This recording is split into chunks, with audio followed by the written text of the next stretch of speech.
Good evening, free enterprise fans, and welcome to this first match between penguin8r and xPankraz in the round of 16.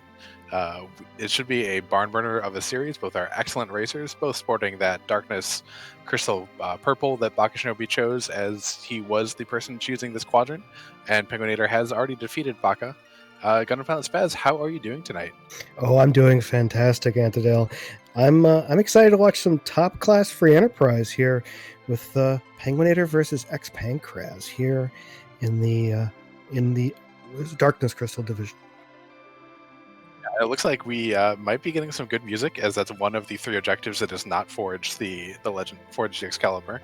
So our objectives tonight are to do that forge, to break the Dark Elf spell with his one harp, and then we have to go to a couple places. We just have to rescue the hostage on Hobbs and defeat the boss of Lower Babel. So this could be a pretty quick race tonight. Yeah, it's Hobbs will be available to the runners as soon as the game starts.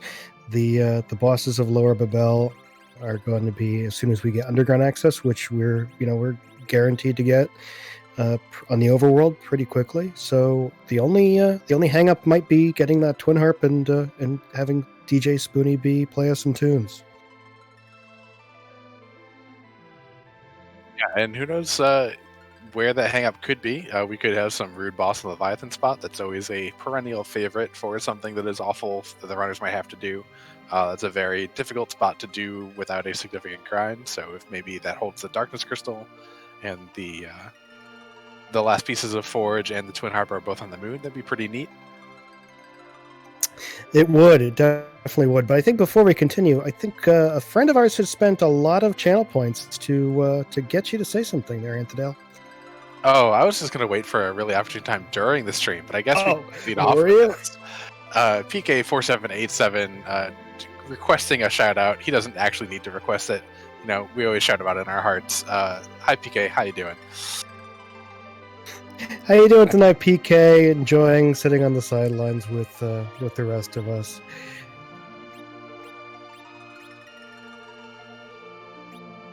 And both runners doing a good job of not showing us what their starting character is. So, that's a Kane. So we know we're going to do a little jumping around early.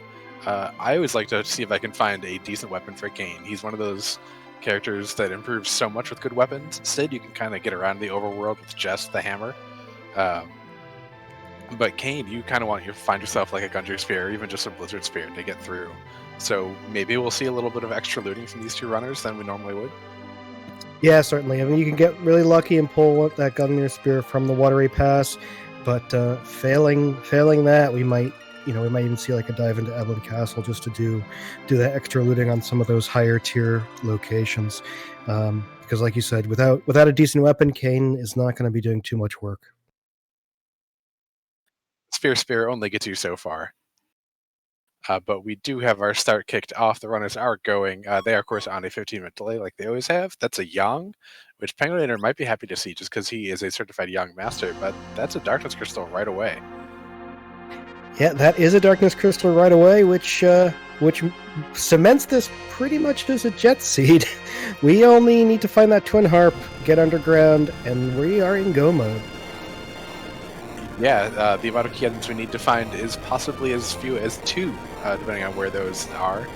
And of course, that Darkness Crystal can enable us a couple of grinds. We could be looking at a D-Machine grind or a Mac Giant grind if we end up deciding that we need a grind.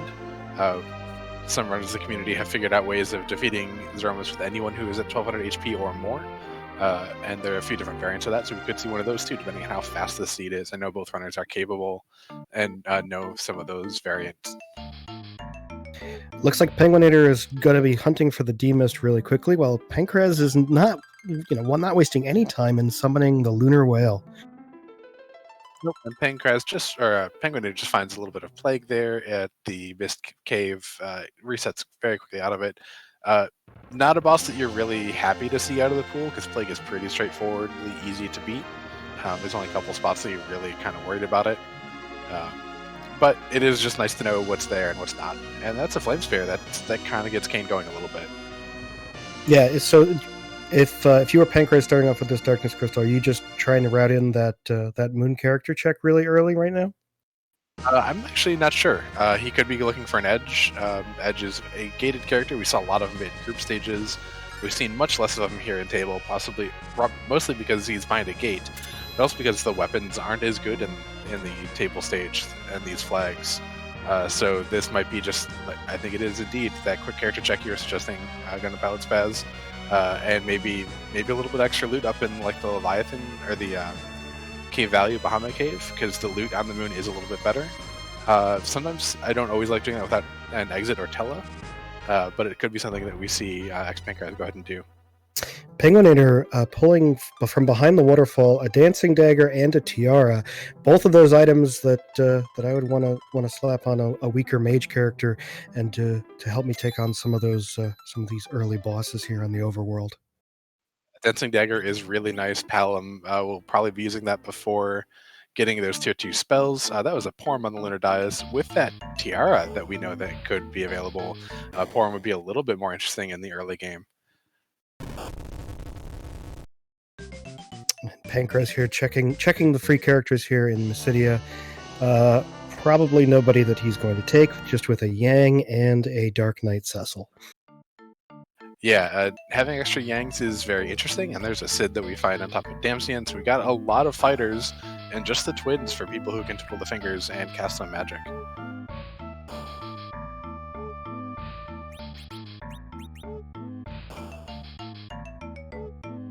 But it is no surprise at all that we did see Penguin8r take that Palom that was in the Watery Pass. Palom learns Virus at level 19. Virus is an amazing spell. Then learns Quake at 23. Quake also will do amazing amounts of work throughout pretty much the entire game. So Palom is someone that the runners absolutely love to see, and to see as early as possible. Ooh, Penguin8r, second check for that Armis Dragon, only running into the Calbrinas and resetting out of that doll fight. Yeah, you are never sad to see it go away early because it's a really bad experience and you kind of want a little bit of XP early on, but it's kind of sad to not have it somewhere, mid-late in the game where maybe a single Quake could take care of it for you. It looks like our runners are just trading spots. Penguin8r going to get that Darkness Crystal, summoning the Big Whale, where Pankraz goes into the Watery Passage. And Pankraz also taking that Palom, so now our runners' parties are in parity. Yeah, that Drain Sword that Pankraz just picked up there too is an interesting pickup when you remember that we've already found the Cecil, and that once we do ordeals, which we generally do in this flag set, that Cecil can equip the Drain Sword and move his starting agility from 13 to 8. And 8's a pretty safe agility number to kind of let your mages be all relative agility 1 once you get to the Zeromus fight. So it's a thing to keep in mind as we go through to see if Pankraz keeps it and maybe eventually picks up that Cecil. I don't think he actually will, but it's definitely a thing that as a runner I'm always aware of and what I have to manipulate my agility of any potential Cecil I have in my party. Yeah, it's certainly useful to manipulate a high-level Cecil's agility down back to the Magic 28, which will put Zeromus into relative agility 2, which is a bit more controllable than just letting your level 52 Cecil go into that fight with 32, 33 agility. And one kind of sneaky, tricky usage of that Drain Sword too, Kane can equip it as well. And if you have a higher level Kane in a D Machine fight, he's going to outspeed Tele by a lot, and he gets a little bit hard to control and make sure he goes only in the turn order that you want him to. So giving him that Drain Sword to start the fight really slows him down a little bit and lets him kind of stay in line, stay in the party order that you've set up, so he doesn't jump any turns. It's a really kind of something that you don't think about very often, and I've definitely seen used to great effect by various runners. It's something that I intend to add to my repertoire.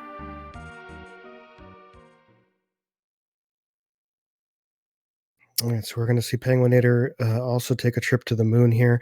Once again, they're just trading off. Now, even though that Hobbs check is available to us very early, both runners are probably not going to attempt it until they have some gear and maybe a couple levels on their team here with characters who really require some gear in order to do some damage. I don't know, I think the Dancing Dagger gives you enough. I definitely don't think that Pankraz is making any sort of mistake here by going straight to Antline, but Flamespan or Dancing Dagger is generally enough for doing the top of Hobbs, because then you'll also get Palom Olive's level 2 spells, which is kind of nice to have. where you only get a single level 2 spell generally here from Antlion Cave. And penguin8r is one of the runners who does not loot very much here. He's, in fact, not opened a single box on the way down.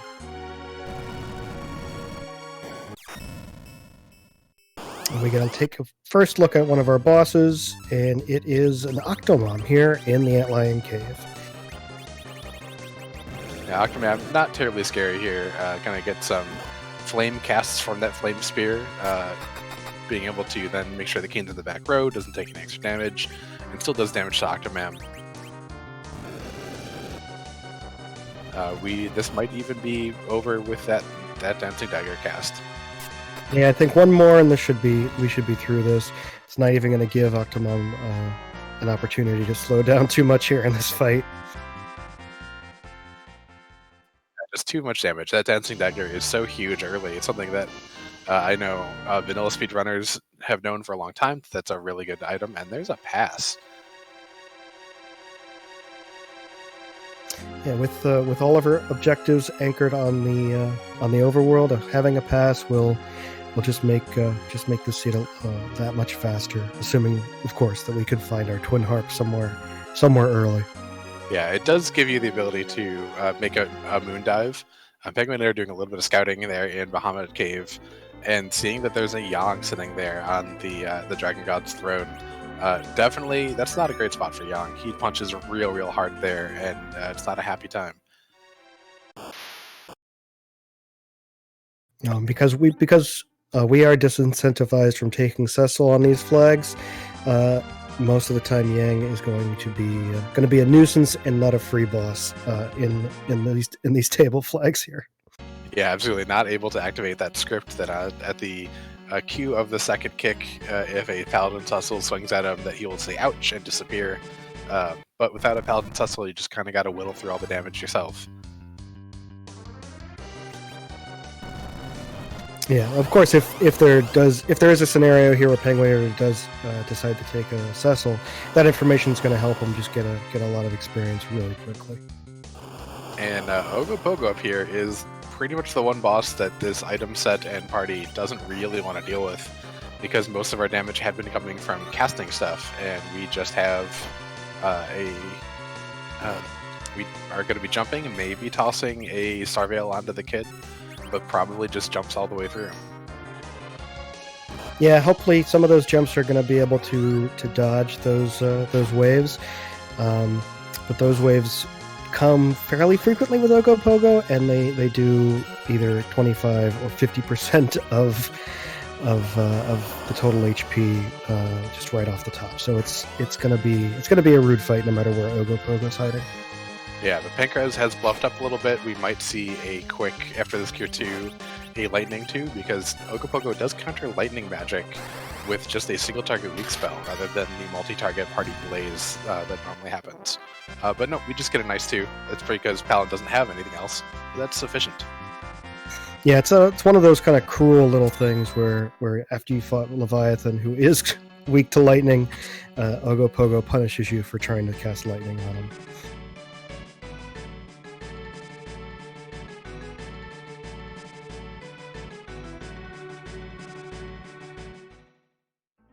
Is penguin8r with the first objective down in the game. penguin8r is soon going to be following after dealing with this Octomom. One thing that penguin8r has picked up that I've seen in that treasure chest looting is the extra black belt, which will give him some extra plus strength on that cane, so he'll do a little bit more damage. Meanwhile, penguin8r does have twins to twin cast through that Ogopogo, which will be real nice. Oh yeah, that both twin spells are just really helpful for most of the bosses that you can encounter on the overworld. You see 600 damage there. It takes one more dancing dagger and this fight's over.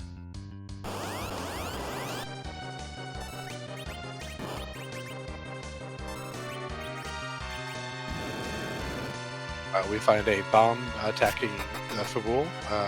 A little bit of a gross fight here, just because Bomb has extra HP.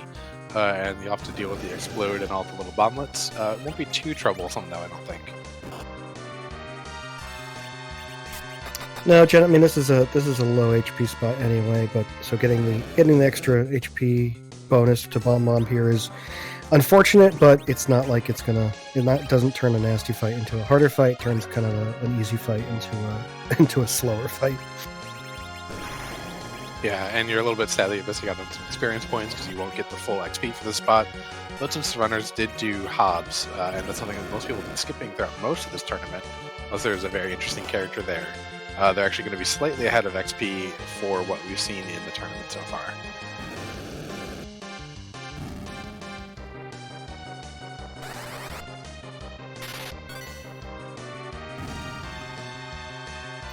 And right now, both runners are following a pretty standard path through the overworld.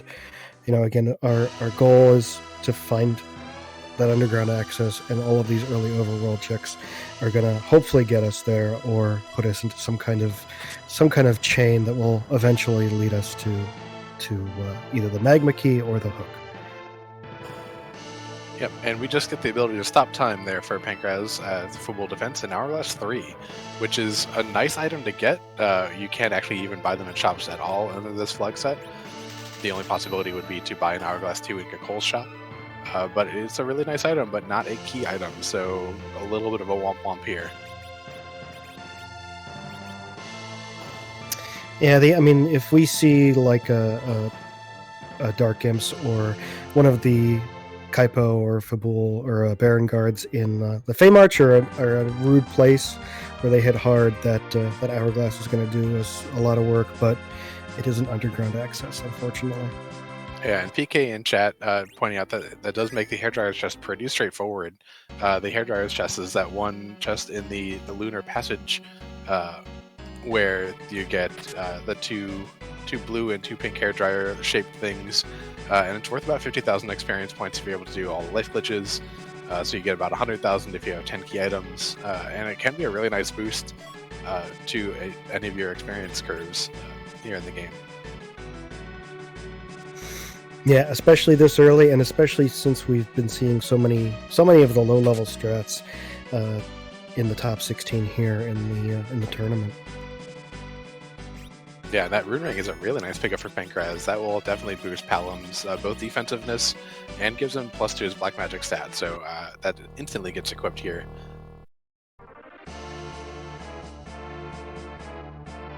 Pankraz will be the first one to give us a look at the bosses here on top of Ordeals. We're starting off with the Magus Sisters. That's not a boss you like to see here. You really gotta get them killed off, because they will pretty much one-shot any of the party with their level 2 spells that come out.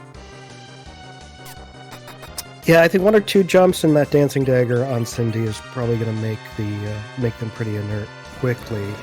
But yeah, it depends how much damage they're going to do in between getting those attacks off.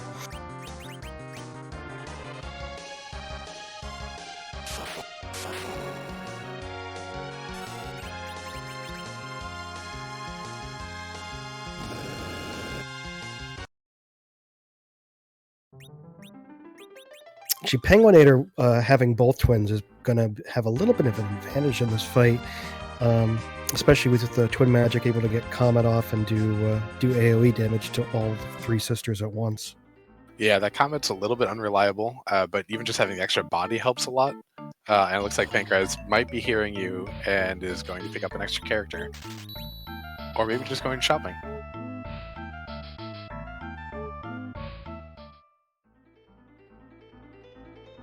Yeah, a little bit. It looks like it just wants a little bit of the healing help before attempting to fight again.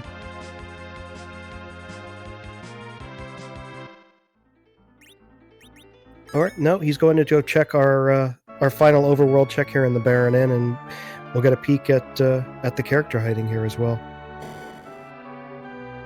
Yeah, the Maggot Sisters are really rude and just do an awful number at you. That's another Sid guarded by the elements here, just having a little tea with Valis and Rubicon.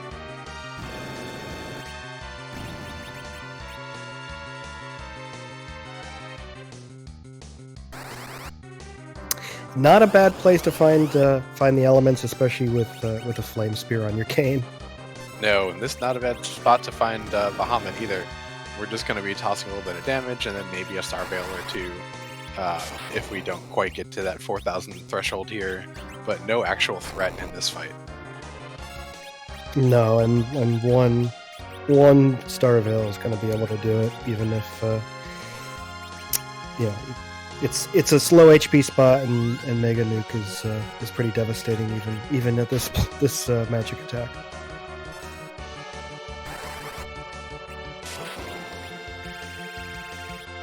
Yep, looks like Kane probably not going to get to be able to jump over that Mega Nuke, but the 1-star Veil should do enough with the extra damage that's been supplemented so far. It gives FF4FE a nice time to just do a little bit of menuing and item rearrangement.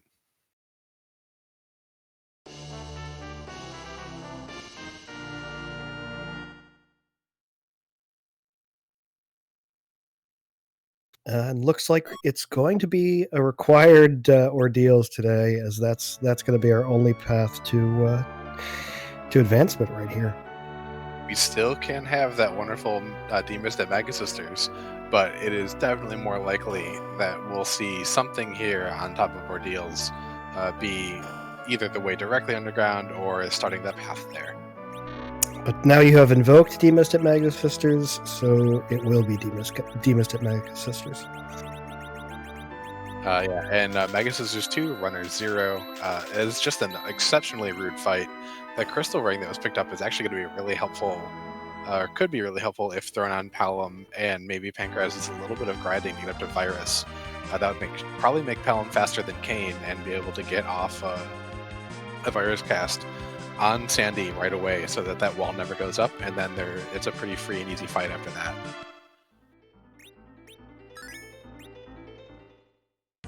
Yeah, it's unfortunate because even if there was one or two more dungeons in the overworld open right now, could also get Palom to nuke, and then the fight would be relatively free. But this is what we're stuck with. Yep, I think we've got a little bit of a Castle Eblin check here for some of these monster chests, remembering that Hourglass 3, or maybe not. This is not a level grab. Now, I believe FF4FE he likes to check the loot here at Castle Eblin, and because we have the with our treasure flags that we have on these flag set, as well as the fact that there are some monster chests here, this loot is of a higher tier than nearly anywhere else. Yeah, and so far we've seen him open 2 chests and get 2 monsters. We'll see if the third one... Nope, third time not the charm, but we do get a charm rod.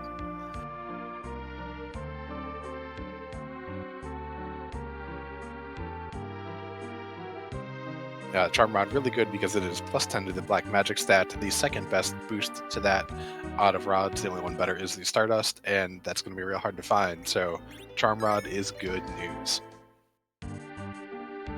Yeah, that's pretty much the best black magic staff that you can hope to find in this stage of the tournament.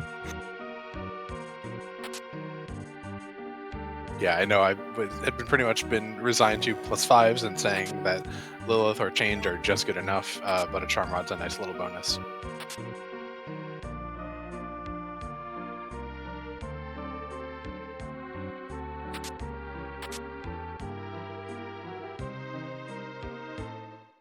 Pulling a lot of claws for a Yang that we're probably not going to take, and that Sylph summon would be good if we have found Iridia as our black mage.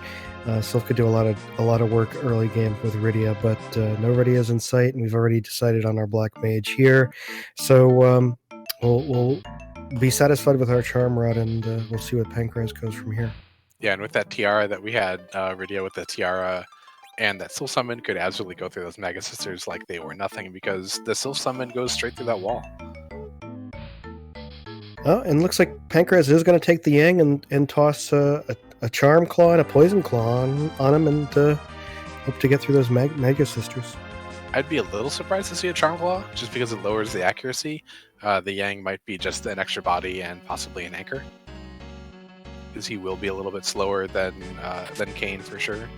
But we'll see if he does any rearranging of the party once he gets up to the save point.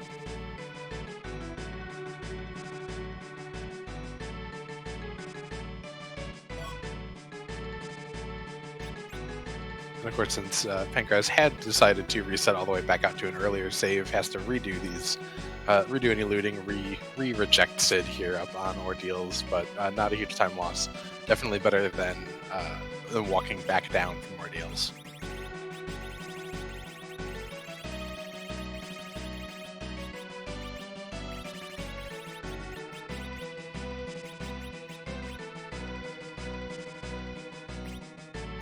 And Sid throws that rune ring, throws the crystal ring on Kane to make him even faster.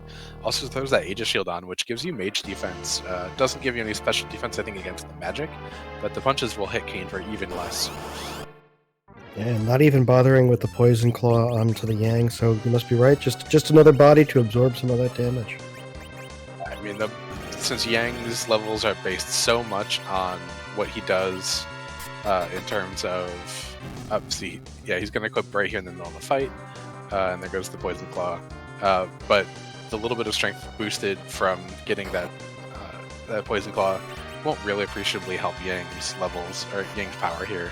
He'll do an extra couple of points, but you can see it's not very much at all. And that's why we call him the Punch Mage, because like a magic user, his main power comes from how many levels he can gain, and not from any equipment you can throw on him. Game uses such a different formula for determining his strength, or how much he hits for, than any other of the melee characters. Having a focus firing Mindy down right away has definitely helped out. Able to not face any of those level 2 lightning spells, then is able to get Cindy out of the way. This is going much better for FF4FE the second time around. Some really good adjustment.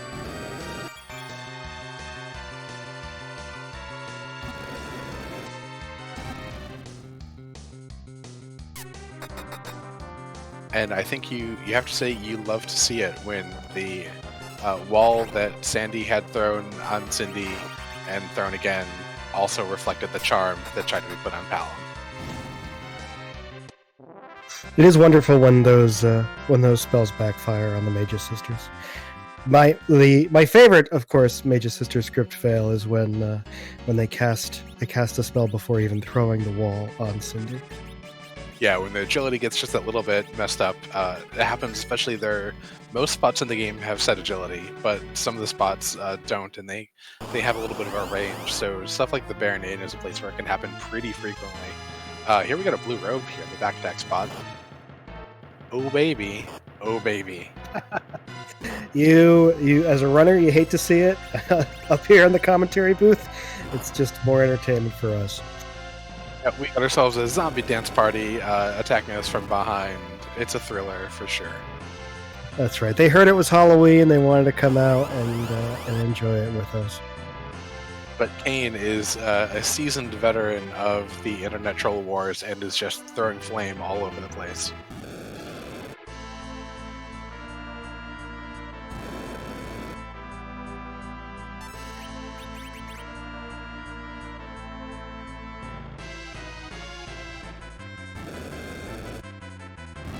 So penguin8r looked like did a bunch of shopping, and it's really only a matter of time before he returns to Ordeals and takes on the Mage's Sisters himself. Yeah, he did shopping. He cleared Fabul. We'll probably do a couple other things. Looks like he's also ready to decide on a 4th character.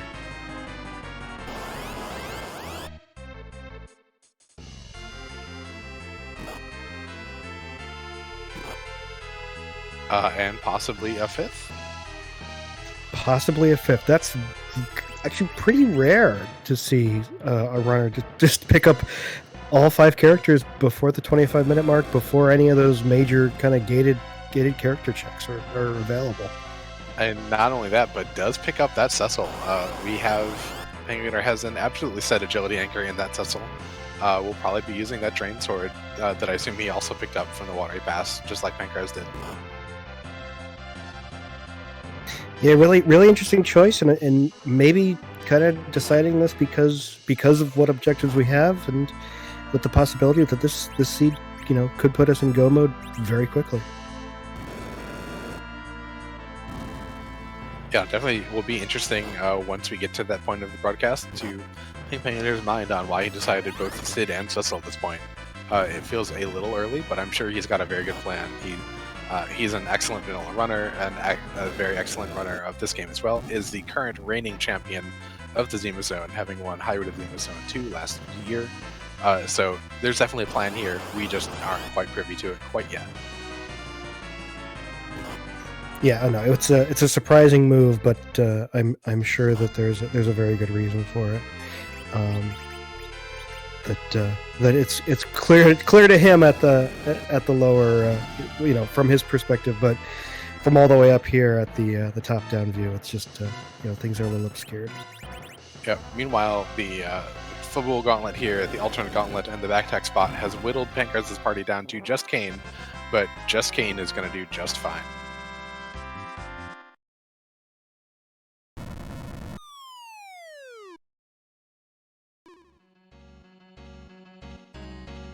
It'll be interesting to see. I mean, Penguin8r with the twins are going to help him get through that alt gauntlet probably a little faster, but Sid can hit pretty hard, but that Dark Knight Cecil is probably not going to do much work for him there, or anywhere. Nope. Sid might have a bow and some mute arrows as well, though, because that was a good 700 points of damage on that particular shot, and these sisters are go down very, very fast. Oh, and the rare failed twin cast.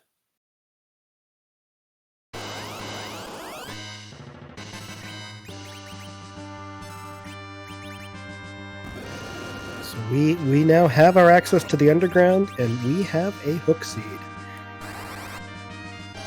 Indeed, by hook or by crook, we'll get underground. We do have to fight Dark Knight Cecil. We're not even going to get a speech. Palom says, no, do not talk at me anymore. A little flavor of vanilla in our seed today.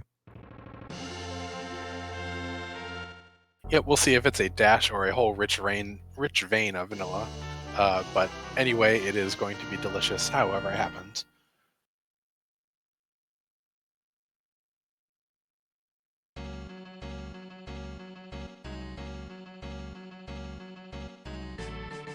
So we know Ogo Pogo can't be waiting for us at the hook route. So I guess the scariest boss we could face is probably the Evil Wall. Yeah, Evil Wall at King Queen is pretty rude and might make Pankraz have to do a little bit of fancy footwork. Evil Wall at the other spot would also be kind of rude, but I think Pankraz might have the damage for that. Pankraz will also get the opportunity to check the character with a couple slots still open. So it'll be interesting to see who's waiting for us there and if it'll cause some major divergence in the strategies tonight.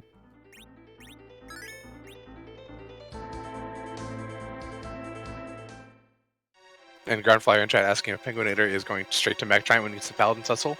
It's possible, but I don't think it's really likely. Sid with just a wooden hammer. I don't think we found enough charm or lightning arrows for him to use those instead. And Kane without an ogre axe is pretty unappealing for that overall. Yeah, I mean, you would probably at least want to check underground shops for the ogre axe first. Is that is in gated shops, right? Yeah, and Bluff Palom with Virus is good, but that's only 3,000.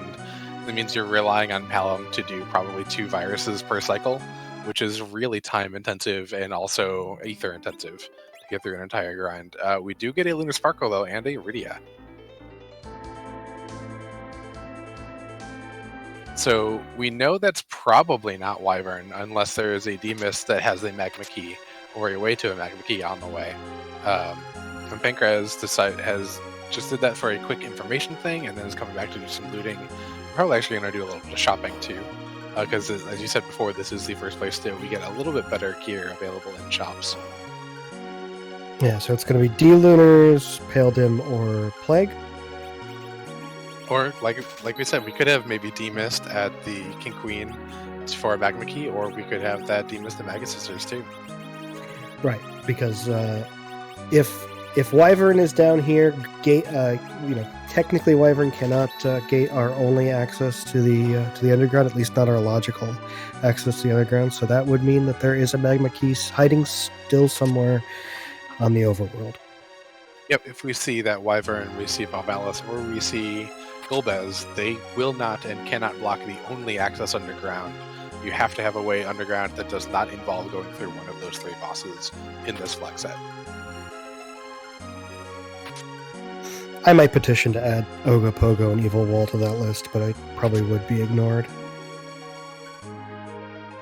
They're easy enough-ish to level out of. They're very tricky bosses for sure, but they're usually handleable, where like Valvalis' Arcane in certain spots is just not doable without an obscene amount of grinding. And with the advent of Star Veils being guaranteed in overworld shops, that Golbez is a little bit less worrisome, but still obnoxious enough that it's nice to just take them out of the pool.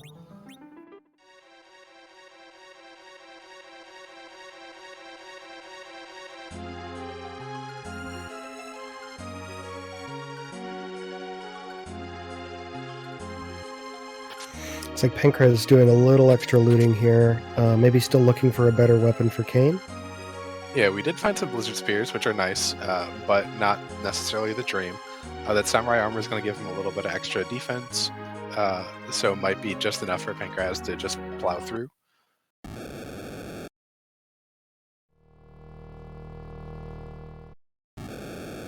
Yeah, I think maybe here, if it's D-Lunars, I definitely probably would reset out and get Pelham to Quake levels before continuing on. I'm not sure that you would need to do that. With D-Lunars, you can just... It will make it a little bit faster in terms of actually dealing them damage, but if you just get wait for the Lunar Frog strats, they're plenty safe without it.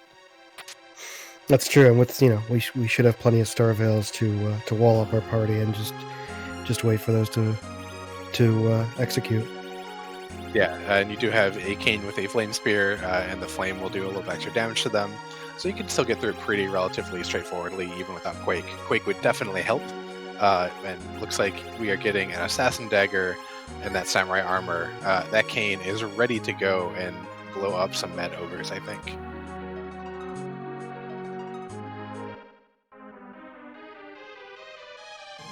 Or at least just be super, super speedy.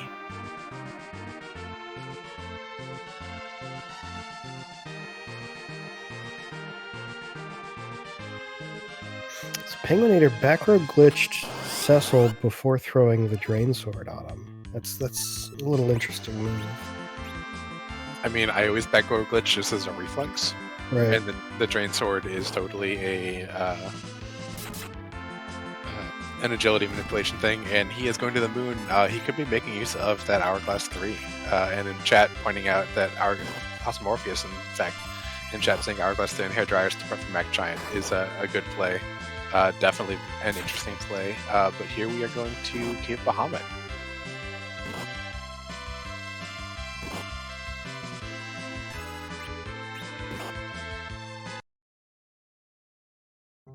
Oh, we're going to make an attempt at the Yang now that we have the Cecil. Yeah, level 1 Cecil versus level whatever the heck it is, Karate, is an interesting fight if that Cecil can be kept alive just long enough.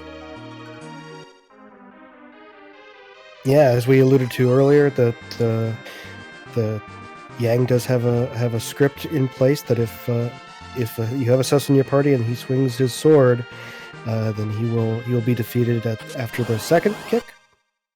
Yeah, the Yang will throw the trigger up on himself at when he cues the second kick, so it's even a little bit faster. You don't actually have to take the second kick if you don't want to, but that is an awfully hard thing to time. Meanwhile, we aren't quite set up for that yet because we are getting some Cecil throwing out a life potion, and that all went poorly for penguin8r. I imagine he's going to come back to it again, though. The tricky thing here is, though, he's going to be locking Cecil into getting some experience points, and not going to be getting a lot of XP on anyone else just because those kicks come out with so much damage. That is a little bit hard to deal with. You're probably just getting Cecil and like Sid or maybe gain some experience in this fight.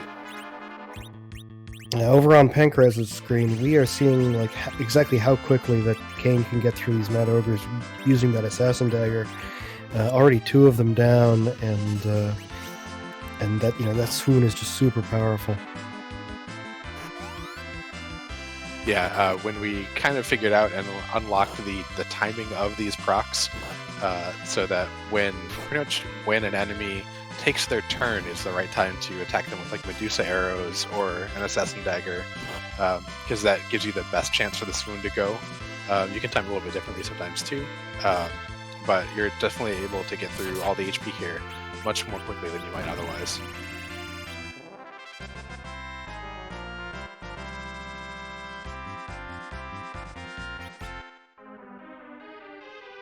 Yeah, just kind of showing off the skill and the thinking of our runners. Pankraz taking that Mad Ogre chest, which is kind of a standard grind at this location, but using those that Assassin Dagger to get through it really quickly. penguin8r doing kind of completely surprising play of trying to script out this Yang, but this grind will be a lot more significant, and it will come with a key item check. So really, really interesting decisions by our runners, and just it shows why they're in the best at the round of 8, as it were.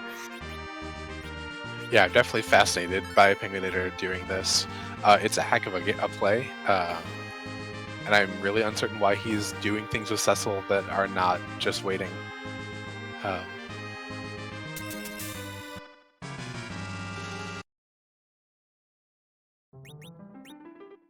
We get our first look, and that is Baigen. That's gross.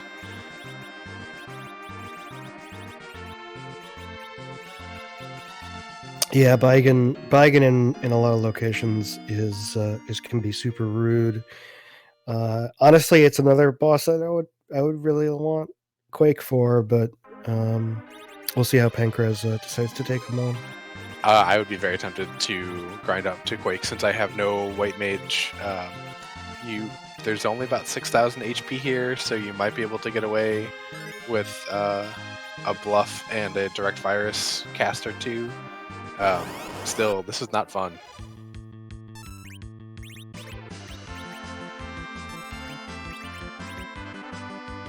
Yeah, it looks like we're going to get a little bit more grinding. We definitely want Quake on the kid. I would not be shocked to see the Crystal Ring moved over to Palom once we get to that point too, just for a little bit extra defense. The Rune Ring is very good. The Crystal Ring is just a little bit better, and might give Palom a little bit more time in order to get any spells off from any potential hits.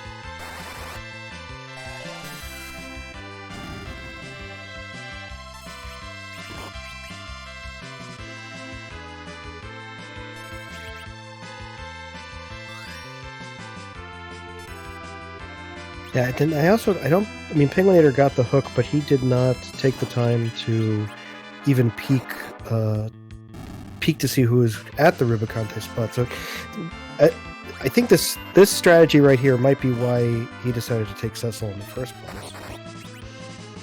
Yeah, I agree with you. I think that's probably true. This is just not quite working out for him. And I am sure he's feeling a lot of pressure right now, because this is now the 4th time, I think, of running in here and not and hopefully getting it this time. But he's definitely spending a lot of time to try to do this trick, and that's a lot to ask of level 1 Cecil, frankly. No, certainly, and it's you feel really good if this pays off and works, but he seems committed to it, and so I think that whatever strategy he has going forward kind of depends on what happens right here.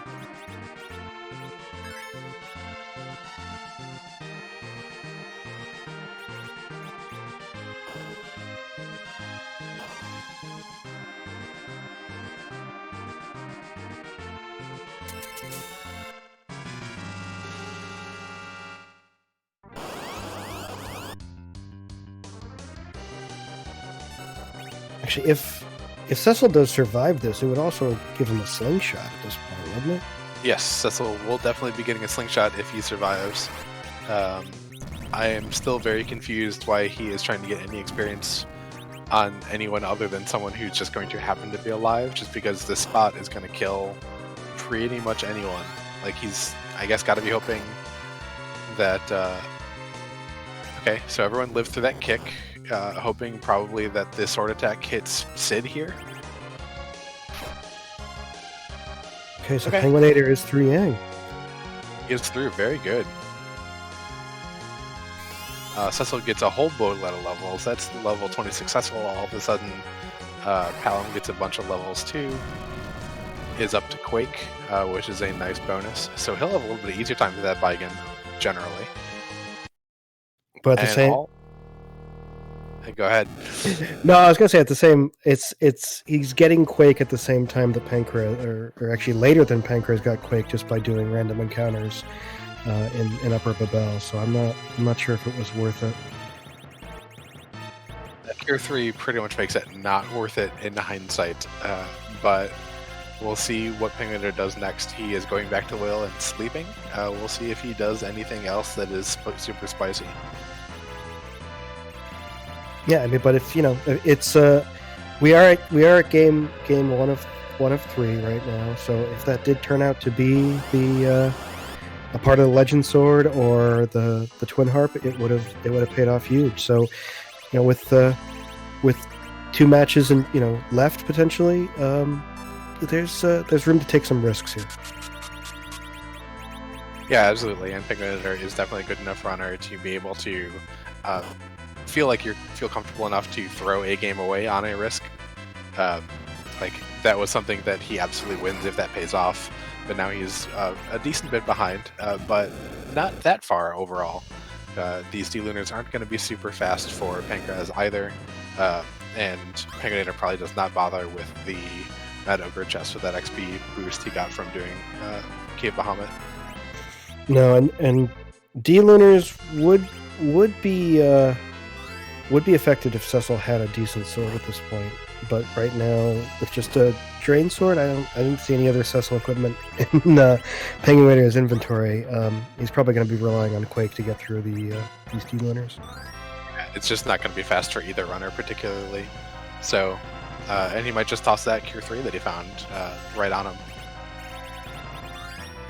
That might make it worth it, if being able to throw the Cure 3 at our zombie dragons. Yeah, it's worth like 1,000 points of damage, 1,300 or so. It's not too bad. But here's some Star Veils come out on Pankraz's side. We will soon probably be seeing the Lunar Fog strats, thanks to Dipwood for discovering these during the first Threemus Zone. I do love it when I'm able to pull off the frog strats, but whenever you miss, it just feels like a lot of time that went for nothing. Yeah, it's really unfortunate if you don't get enough Star Veils off to where both D-Lunars aren't affected by their own breath attack. But now we've got little froggies on the side, and they aren't going to do anything if anyone punches them. Because frogs can't cast Wall, they can't cast Virus, they can't really punch for much either. They can't cast Fire. These frogs are pretty much cooked. Is there a set time that the D-Lunars will always throw out the breath attack? It's a certain number of turns? Yeah, it's all scripted. I think they do 1 attack, 1 fire, a few more punches. I don't remember if they do another fire. I'd have to actually read the script again. But it's absolutely scripted. They do the same stuff over and over again. Yeah, it feels like it takes a long time for them to throw that breath attack, so it's like a last ditch kind of thing for them. But maybe in vanilla they're designed to throw it a couple times. Thinking about it. Direwolf and Boss Morpheus, both getting to the same conclusion through slightly different routes. Each dragon does 1 attack, 1 fire, and then 4 attacks, and then a breath. So you have to eat 2 punches, 2 fires, and then 8 more punches before that goes off. So in a spot like this, where they're going to be very fast, and also they have a lot of HP, it's very worth it to just kind of deal with it, because you're not doing that much damage to them otherwise. And we do see Pankraz is already through. Once they turn into frogs, it is very, very straightforward.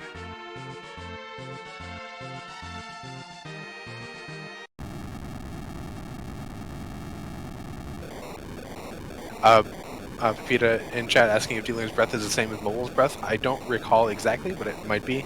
And the breath, because of just how it works, is something that kind of evades the boss script or the boss bit, so that's how it's able to affect them. It affects pretty much everyone, except I know Bakshinobi said it didn't affect Plague when he was tinkering around with some stuff.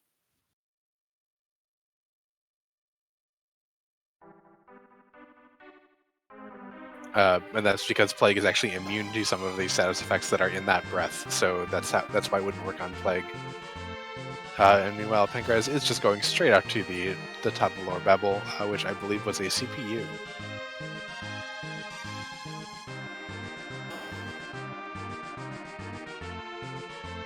CPU is always kind of a winnable fight, but it is nearly always a very slow fight. Yeah, at this spot, it'll be, probably about 20,000 HP on the main orb, and 2,500 on each of the side orbs. So we'll probably see a decent bit of damage thrown down from Kane jumping and maybe Yang punching once we clear out the defender, and then eventually a Quake or two to finish it off. Yeah, I think that the Porum is still way too low to have float, so we won't be seeing any float strats to get Quakes in there. Penguin8r is remembering to take a save just in case something goes horribly wrong.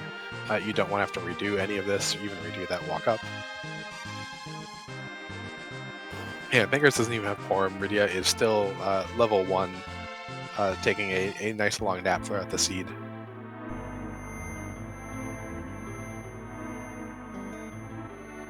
And some of Penguin8r's strategy too was that he did find a curse ring somewhere. I'm not sure exactly where it was.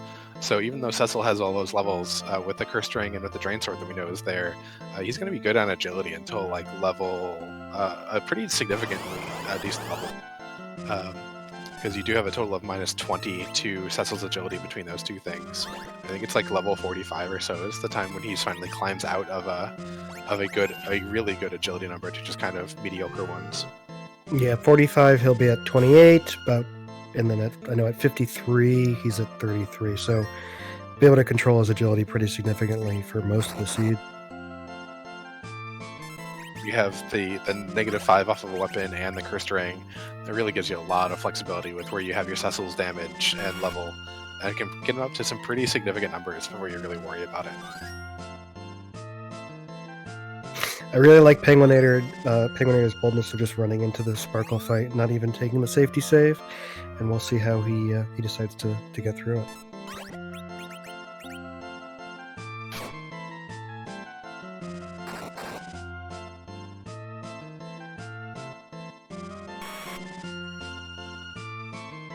And Penguin8r is doing some jumping and some punching and some bluffing. Rydia is just kind of defending and saying, I have 30 HP.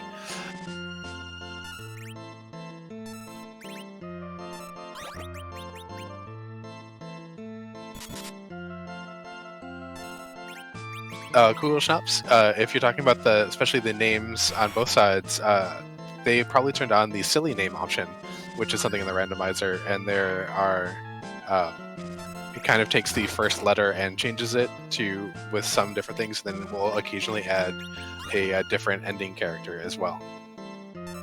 You can also just have vanilla names, or I don't remember what the other option is, but just kind of makes them unique, but also doesn't make them fun. Yeah, I think it's just unique. Couldn't you just turn unique on? Meanwhile, the breath attack works pretty much perfectly, although it takes a little bit longer because we do get a couple of frogs on each side for Penguin8r, but these frogs are going to go down pretty fast as well. We get a Quake, we get both the lower orbs down. We'll see how this YOLO CPU strat is going to work out for Penguin8r.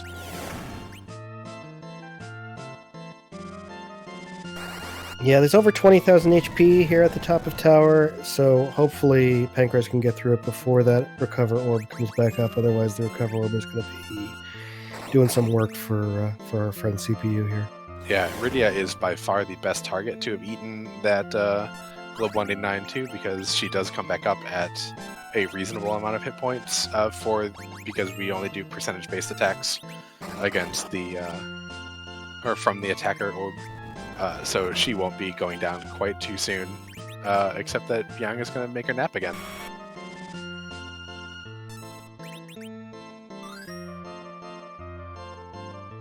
So I did make a note here. So xPankraz boarded his airship at 46:15. So penguin8r about 5.5 minutes behind, despite taking those 5 attempts at Yang on the moon. So penguin8r definitely, not taking a significant time loss from trying to push through that fight there. Nope, and we get a vanilla tower key from the top of tower, and that was a good bit of extra experience points because of the orb grind. Each of the CPU and the 2 attacker defender orbs have the same amount of experience points allotted to them in any of the fights. So what is normally a 25,000 experience point fight roughly becomes 8,000 per. So since he took out 4 orbs and 1 CPU, that got him to the 45-ish thousand that he eventually collected. All math is approximate, don't quote me. And also PK pointing out that it's similar XP to what penguin8r got in that karate fight. We get a demist here, so this is a 3-for-2 check here up in the tower, which is really nice. Yeah, it certainly gives xPankraz a huge advantage. That finding that vanilla tower key is a big plus, because a lot of runners don't like to do the tower until they have the tower key in hand, or we call the penguin8r special doing the cannon room without doing the top of the tower. So whether penguin8r comes here is going to be is a big question mark right now. Well, it is an objective, so that's probably why xPankraz beelined it to it a little bit more than normal. Thank you. Yes, it is an objective. So penguin8r will be there eventually. penguin8r is here in the lunar in the land of summon monsters, going through all these damage tiles to get to where Rydia ends up after, in the vanilla story, getting knocked off a boat by Leviathan. We get a couple of Gunter spears. That's really nice. But we get a free key item check here, as well as a couple more bosses that we get to check, which is probably driving penguin8r to do this extra looting, rather than just going straight to the tower.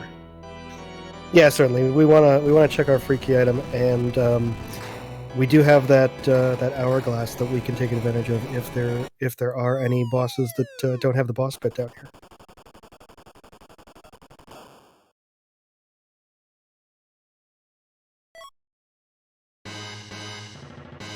That's what came out of the free chest there, but we do just get a package for xPankraz.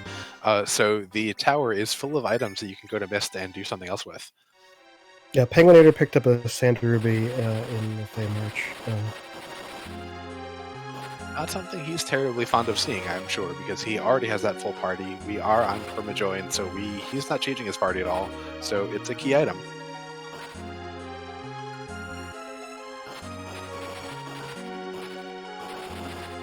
Yeah, it will be interesting to see how long it takes xPankraz to check that demist. Always nervous when I don't check demist immediately, because it's time. The longer you wait, the more it increases that you forget to check it at all. So I would have that just like written down somewhere so I do not forget. Yeah, I totally see going at least into the Fey March to see if maybe you get a pan out of that free chest, and then you have a question of, do I want to go check demist before I go visit Yang here in the Sylph Cave for another key item check in hopes of maybe getting a pan, or do I just go straight to Yang and then run it that way? Because you have different ways of saving time depending on what you actually get out of this for these checks. And so down here, our bosses it was a Sparkle and a Purple Robe. Yeah, so we have some flavor of Mylon. If it's Mylon Z, we're going to want to look for some wizard hats, and then Sissel Cover Strats will absolutely rule the day and will be pretty free. If it's Mylon and Friends, a couple of blinks, and those lit ones aren't going to do too much. But that Sparkle is real interesting. Yeah, I mean, if this is a Wyvern, I think that penguin8r is in a good position just with all those agility negative items on that Cecil, but choosing to exit out. Yeah, did he just walk up to the bosses a second time and be like, nah, and then just exit? I think he noticed that he didn't take any tent or healing at the save point and decided not to take the time lost to walk back.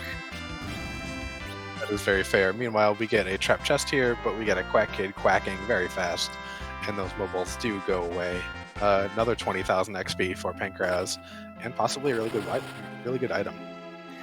I think chat's pointing out that he also checked his inventory and saw that he only have 1 star veil left. So Wyvern with 1 star veil is not a fun fight. No, especially not at the damage potential that penguin8r has. And we did get a sorcerer robe from that chest, so that Palom is just giving himself all sorts of fun things.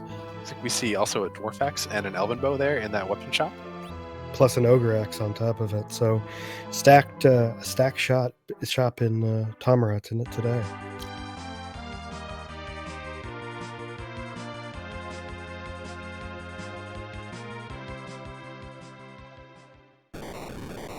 selling that Blizzard Spear for that Ogre Axe to pick up the Dwarf Axe, because that is the only way to back row glitch your Canes. Cecil and Sid have other ways of doing it, but Cane just requires a little bit extra special stuff.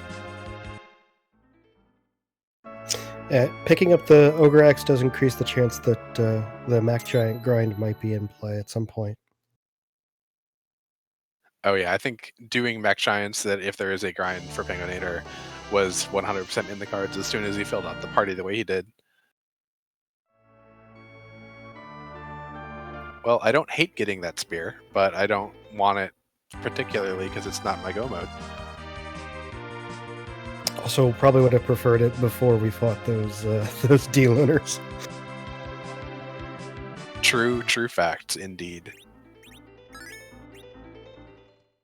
I don't think it would have changed the strategy too much. I guess Cane would have jumped maybe a couple more times. Yeah, and or a couple fewer times, depending on how much jumping damage he actually did.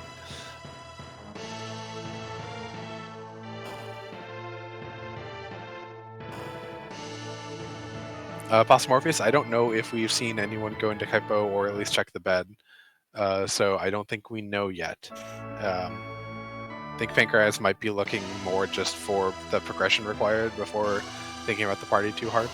And we have a twin harp from Sheila. Once again, Sheila has the goods, and both of our runners will be taking possession of that required twin harp very shortly. Yeah, we rode very close together for both runners. For all the divergence we had, penguin8r are going to be like a minute and a half maybe behind. A minute and a half behind, but he also has not done those lower barrel bosses yet.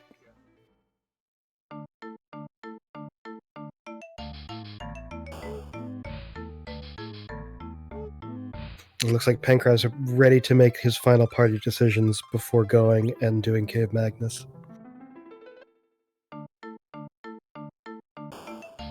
Picking up 1 Sid to run out the party. I think that this might be some variant of 200 HP strats.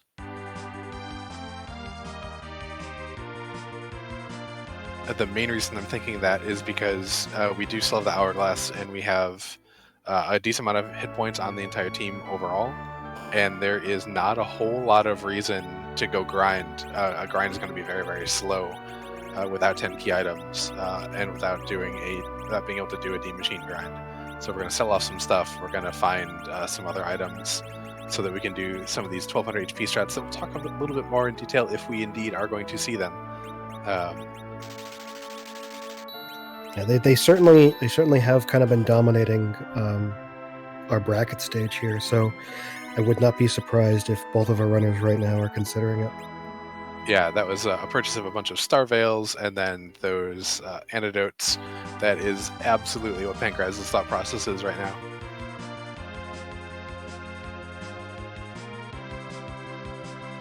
As Endosar Restream Roscoe mentions that we will only be getting music actually piped through one of the runner streams. There was a little bit of an issue in making sure that we got quality audio from penguin8r. Our restreamer was having a little bit of difficulty not getting some skips on the audio.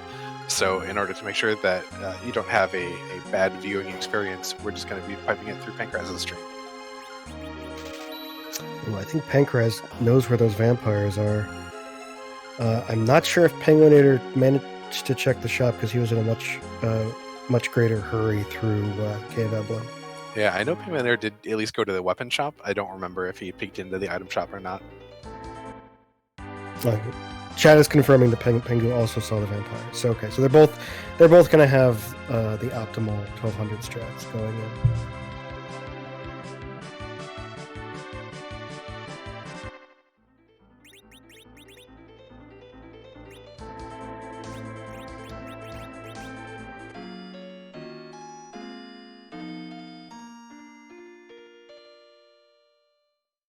See, we're getting a cabin. We're parked outside of the whale. I think this might be a quick go up and go do the hair dryers, and then come back down to do Twin Harp.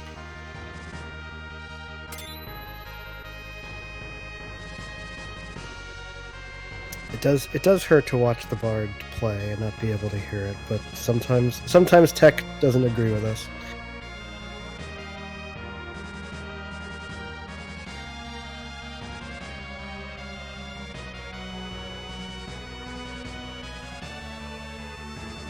But we will be hearing it soon enough. And meanwhile, we've got another lunar invasion in that sparkle there. Yeah, taking the hairdryer chest here has been a very popular last minute grind for a lot of runners who are doing these 1200 HP strats. It's a really good XP infusion. You get it in one go, rather than having to go through and do a bunch more chests throughout the Fey March. So it's really nice for that. But the summon monster, the Sylph Cave is what I meant to say. This gets you a little bit more experience all in one go. But the Sylph Cave is also a good way to get the XP that you're looking for.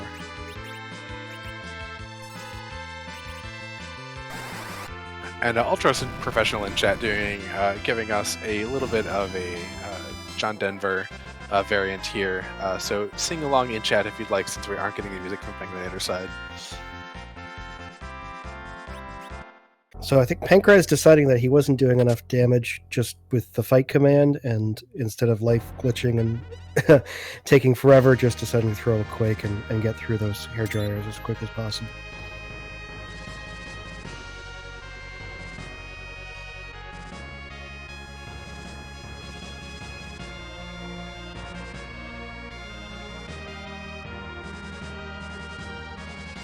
And penguin8r is through that fight. Well, now we'll see what he decides to do for his final hurrah. And we're going to get the wonderful, rare big whale landing outside of Troya sighting.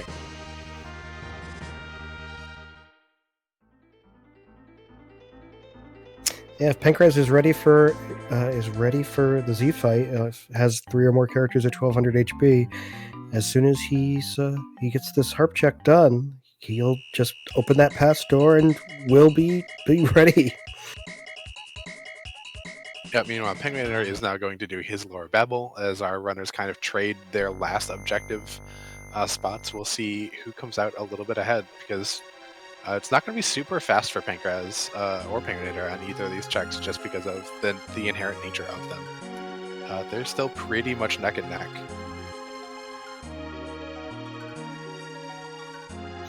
Yeah, and I believe penguin8r does have a little better gear for most of his party than xPankraz did when he did the CPU fight.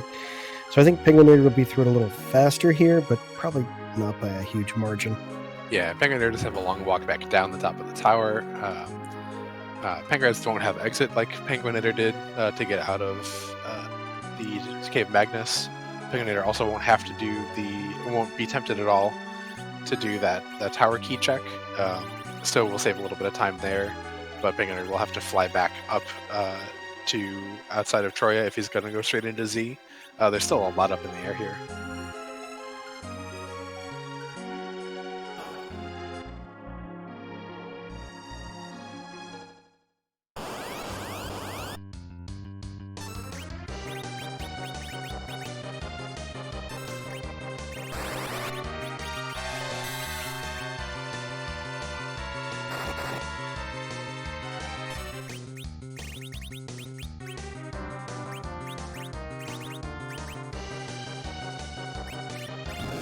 And xPankraz making us wait a little bit longer while doesn't have a way to kill off his Yang really quickly here. So Dark Elf will cast his magic, but then we will finally get some music from DJ Spoony B. Yep, we did get a little bit of inventory adjustment from Pankraz though while we were waiting. And I wonder if Pankraz has maybe sold like the iron ring that Callum comes with, because it's my normal go-to for young to equip with an iron ring there, if I can.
It sounds like a little bit of Speedrun Ragnarok has come to visit here on Free Enterprise. There was just a race between Couch23 and Natara, who were racing the any percent of Final Fantasy VII, but we got a little Final Fantasy VII here for us.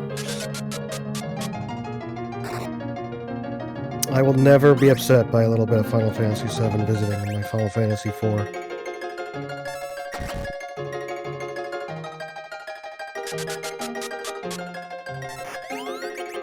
And penguin8r has his crystal, has his tower key, has objectives 2, 3, and 4 all complete, and is ready to go either grind or just go straight to Threemus. It will definitely be an interesting question for him on what he is comfortable with. Definitely looks like Palin's only got 700 HP, Porum's only got 600, so even who's going for 1200 HP strats for multiple characters, it would have a little bit to go. So definitely some questions ahead for penguin8r. Yeah, he's also, if he decides to do 1200 HP strats right here too, he does have to do his shopping as well. I don't believe I've seen penguin8r do 1200 HP strats so far in this tournament. Do you know if he has? I don't think I've seen him do in the tournament. I am almost certain that he knows at least the theory behind them. And if you've kind of talked about the theory at least once, you're probably able to piece together the rest of it.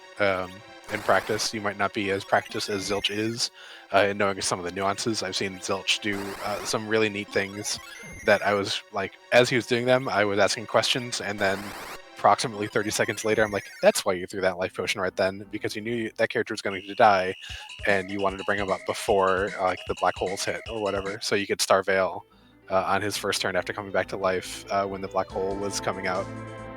So there's some really advanced little pieces of tech with it that are interesting to learn, and like watching Zilch is a good person. Mecha, I believe, is also a very good person to watch for picking up some little nuances of it. But I know Pankraz knows these strats. He's going straight for them. Yeah, for sure. And of course, you know, even if penguin8r isn't practiced as hard as them, I mean, his game knowledge is, you know, rivals the very best Final Fantasy IV runners, being a vanilla speedrunner himself. So he's, you know, he knows this game as well as anybody does. Yeah. Meanwhile, I see a bunch of Z flags sitting out in Chat Gundam Pilots Bez. What are they all about? Oh wow. Maybe are they questioning if the letter is necessary in the English alphabet? I mean, I feel like seeing a lot of British spelling that they use a lot more S's than we do, so probably it's not. Yeah, I think that there's an argument to be made there, but I don't think that's what they're asking. Antidel, what are they asking? Something obscene, because I keep seeing the word "but." They are asking whose butt we're going to kick tonight in this first game of this best of 3. Well, that's right. This in Free Enterprise, we put Zeromus right at the end because he's a little too scary to put anywhere else, but thanks to Boardface and Scala Kitty, we have over 460 different faces that we give to him once we throw that crystal, and Zeromus reveals his true nature.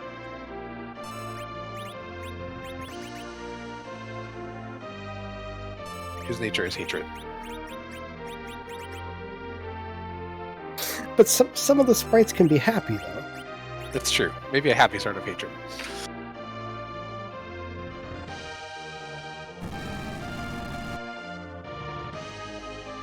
But we've talked about the strats a little bit, and this Palom is not going to survive probably too long in them, although the Sorcerer Robe will help. But the reason we call them 1200 HP strats is that because we're intending to nerf Zeromus's Big Bangs every single time, no single Big Bang will actually do more than 1200 hit points of damage to our characters. So if everyone is north of 1200, they're totally safe from a Big Bang. And that is a heck of a thing. It looks like that is Neo X Death from Final Fantasy V. That is an impressive sprite, if there ever was one.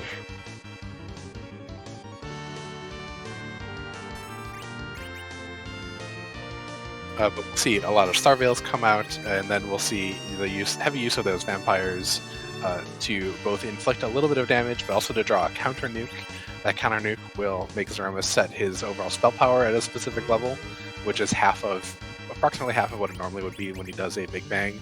But also, since we have the Star Veil out, we'll bounce the nuke right back at Zeromus. So in this way, each vampire does about 2,000 to 2,400 or so damage to Zeromus. So you do about 18 of those, and then you switch over strats because Zeromus has a refill to where you throw those antidotes. We're going to see the direct virus cast as well, because those do a little bit more damage than the vampire itself. So he will do, like, Palom itself will get about 4,000 to 5,000 per round, which is really nice. And it looks like penguin8r does indeed know the strats, or at least feels comfortable enough with them to try it, because he's also going straight into Zeromus. Yep. Oh, he stopped at Baron to pick up Star Veils. He went to Cave Eblin to buy vampires, and then he went right through the past door. And will be in this fight only a minute or two behind PankRaz. So it's a little bit dinner time here, and when you said right for the past door, I heard right for the pastor, and I want a burrito now. Oh, well, if that's a trigger word for you, then we all have them, right? Yeah, I mean, I'm a little bit more of a fan of carnitas than El Pastor, but I'll definitely take a good El Pastor. More importantly, in this seed, if we have Final Fantasy VII and Final Fantasy V in our Final Fantasy IV seed, does that mean we're playing Final Fantasy 16 right now? Yes, this is actually a preview of Final Fantasy 16. You're welcome.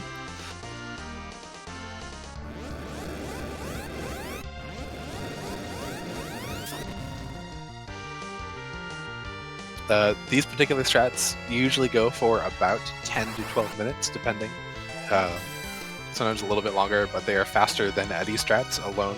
Eddie alone takes like 20 to 25, depending on how fast you are at them. But these are pretty overall straightforward. I'm a little bit worried about penguin8r's side, because he does have Cecil as his anchor. Cecil is only a relative agility 5, so that means when he loses Palom and form in the first Big Bang, he's really only going to have Kain and Sid left around to deal damage repeatedly. And you might have to do a little bit extra work lifing people up or doing some other activity in this fight that PankRaz won't have to do.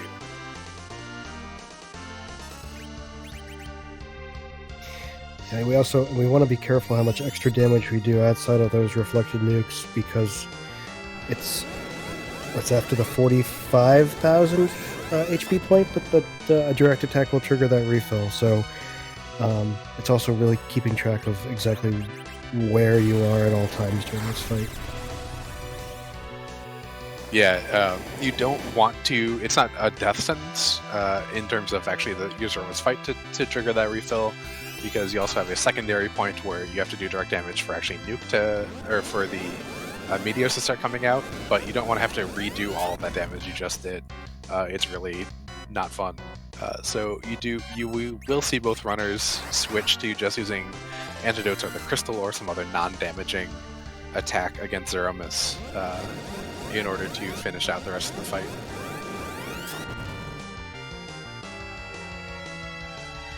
Yeah, some interesting items that you otherwise don't see in a free enterprise seed get utilized here. It's a little fun. Yep, I know I've used Echo Notes before. My personal favorite, if I have multiple SIDs, is to have mallets, because it just seems so flavorful. Also, Sheep Launcher in chat asking the very deep questions. How in the world does he not float? First off, we're not in the world anymore, we're just in the universe, but also, that's a thinker. It's the same reason why CPU also does not float. Yes, we might trick Silicon into thinking by running electricity through it, but it doesn't mean it actually floats.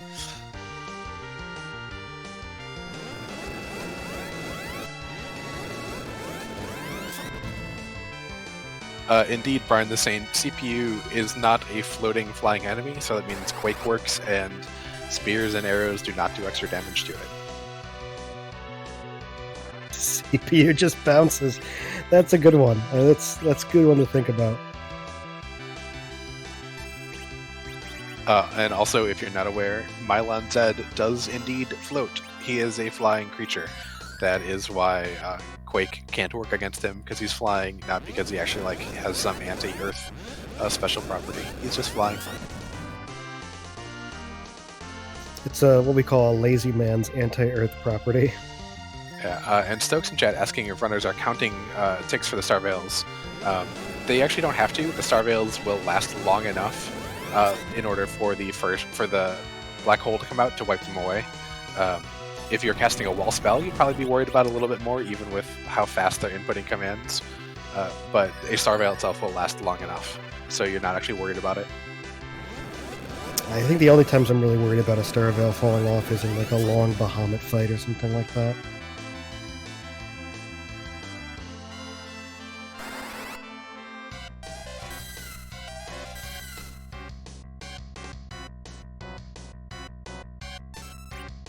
Yeah, penguin8r here is still on this fight and does need to just have those 3 characters left that we talked about earlier. And what I kind of mentioned before is that Cecil is at relative agility 5, which means it takes him 5 ATB ticks in order to get a chance at turn, where Zeromus, Kane, and Sid are all at 1. So penguin8r has to be especially careful to get his turns in as soon as possible, so he can make sure that he is nerfing all the big bangs. And throwing that ether is interesting. I have not actually tried it myself, but I've heard people say that ethers and cure potions, when tossed at Zeromus, can trigger the refill because they're actually do things that are kind of coded like damage. I believe it definitely from the cure potion, because healing is essentially negative damage, but I'm not 100% on the ethers whether or not they do. But I've definitely had people say that it does. I just don't have any personal experience with it. Yeah, that would be interesting. The other thing to note about these 1200 HP strats is that they look very dangerous, but they are relatively safe. I think that there's as long as you keep your party above 1200 HP, there's very little chance that you'll take a wipe here. Yeah, and Zilch was the initial pioneer of these, and he did it with a single character at 1200 HP and did it at battle speed 3. And he had a couple of neat menu tricks for when the shake happened to enter and exit your item menu twice, which then set up the correct amount of ticks past the shake, so that you actually were guaranteed to nerf the Big Bang. Then once people started experimenting with it with 2 characters and then with more, found that you can also do this exceedingly safely at battle speed 6 and with 3 or more characters, where you can just continually be throwing items, so you don't actually have to wait. You see fewer Big Bangs. You don't need Cure 3s at that point either, which is a nice change from the variant of a single character, where you're also looking for Cure 3s as well as vampires.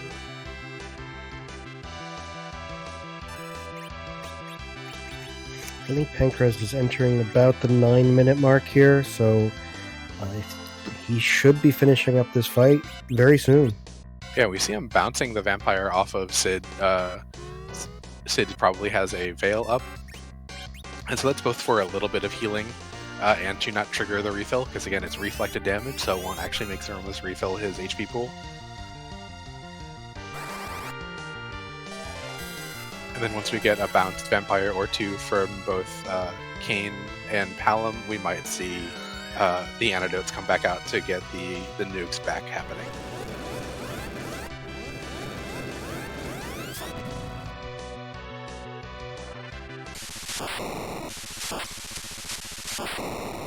Oh no. Yeah, that hurts on penguin8r's side. That was an unnerved Big Bang. Looked like doing just all the damage. That means he's got to start back over, unfortunately. Meanwhile, we do have a crack, a flash, and a boom, and that is a GG and a win for FF4FE in this round 1. That's right. Pankraz takes first place here at an official race spot time of 1 hour, 21 minutes, and 42 seconds. We'll see if we can get Pankraz in for an interview.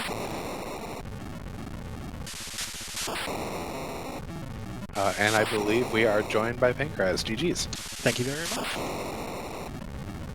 So tell me first about those Mega Sisters. They are rude and I do not appreciate them. That sums it up. Did that kind of make you take a deep breath and a pause and a little bit to think? Because you had retreated pretty well from ordeals for a little while there.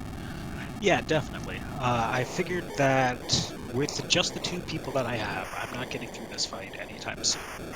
So I wanted to hold off getting Yang until maybe I could fish out like a Stardust or a Gaia Drum out of Eblin, or even a Boreas, because I was getting 1 turn in before they got actions. When that had nothing, I figured, okay, I'm going to probably grab a Yang anyway. I need a body on the field. Let's grab him now. Let's go back. Yeah, completely fair, and it definitely helped you sneak through there. Interested about the 1200 HP strats have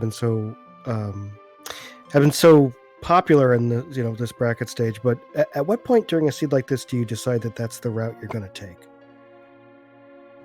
When I don't have easy access to a grind and I hit go mode. Like I had 6 key items at this point, and I had not seen a Tella anywhere. Perhaps he was at package, perhaps he's at Sand Ruby. I did have both. Oh no, I had 7 key items because I had Sand Ruby. Perhaps he's been one of those places, but as it was, just going for it, take the 11-minute fight instead of an 11-minute grind plus a whatever time fight, seemed like the faster option. It seems like the faster option in most cases. Even if I had the Tella, I think this is still somewhat faster.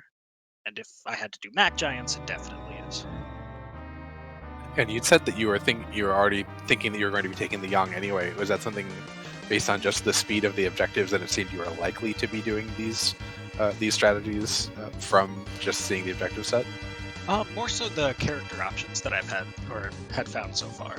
Like there weren't very many black mages, and gear, especially between Eblin and all the other looting, was pretty sparse. So grabbing a Yang that can do a whole bunch of damage without any gear, it seemed like a good idea. Plus, if need be, I could set up the slingshot on him through some Sylph chests or something crazy, and get him to be the monster he is late game. Instead, he got to have an HP pool and throw vampires. So we saw a lot of like kind of quick ways that you grinded the assassin daggers on the ogre X, but the one move I liked is when you went up against the hairdryer chest. Decided you couldn't push through them and then just threw a quake. Were you worried about not being able to make the levels that you needed there? Did you have a backup when you decided to throw the quake? At that point, I thought, wait, my virus didn't kill it. This is going to take too much time if I sit here and try to life glitch it. Let's just quake and hope. I knew Sid should be in slingshot range at that point, so he'd get double XP, whether that's double 60,000 or double 30,000. I just had to hope that it was enough, because I didn't feel that I could spend 2 to 3 minutes sitting there and farming XP. It was your internal clock ticking pretty hard from the bouncing up both of Mega Scissors and off of the Baigen? Definitely. Baigen was only 1 bounce, just to set up and get that quick grind. I think that went well, but mostly it was, like, I've hit early go mode, I'm up against penguin8r, like, what am I gonna do here? I need to go.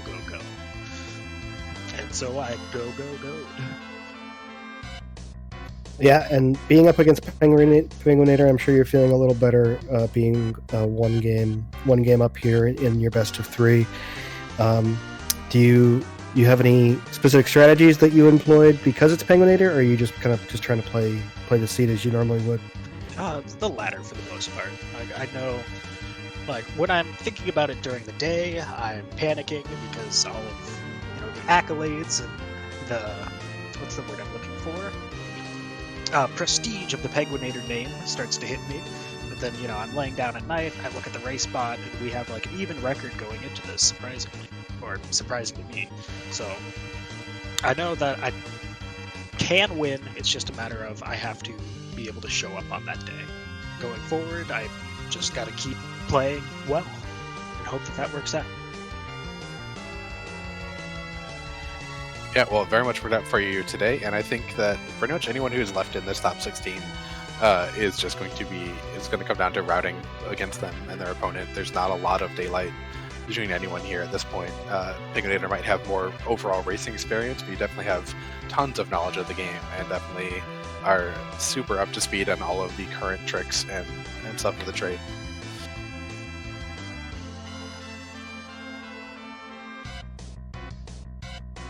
Yeah, but do you have any final thoughts on this seed specifically, and the rest of your matches going forward?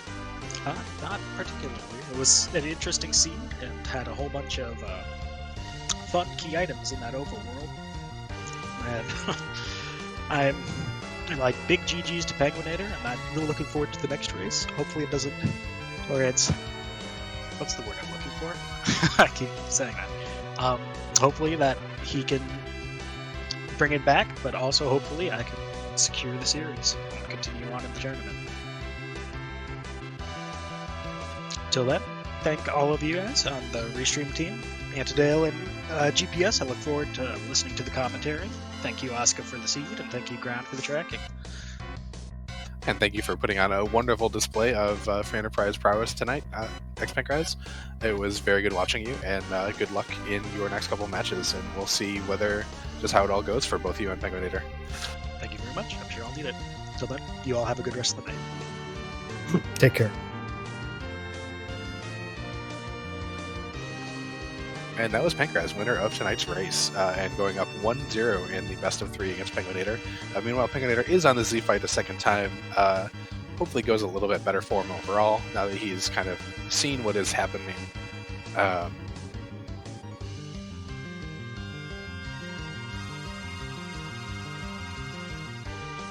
And just has a little bit of a better feel for what is going to go on in this particular Z fight. Unfortunately, he gets nuked there. That's not the happy day.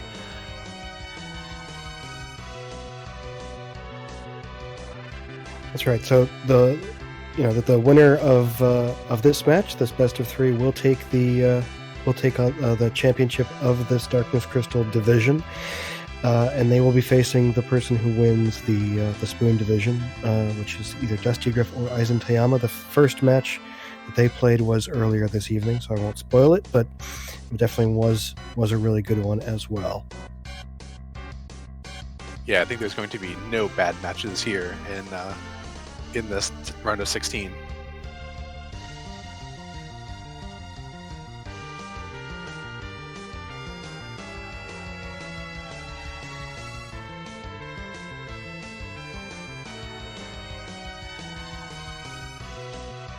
So have you had a chance to try out these strats, GPS? I have not had a chance to try out these strategies. I'm still a little bit afraid of them.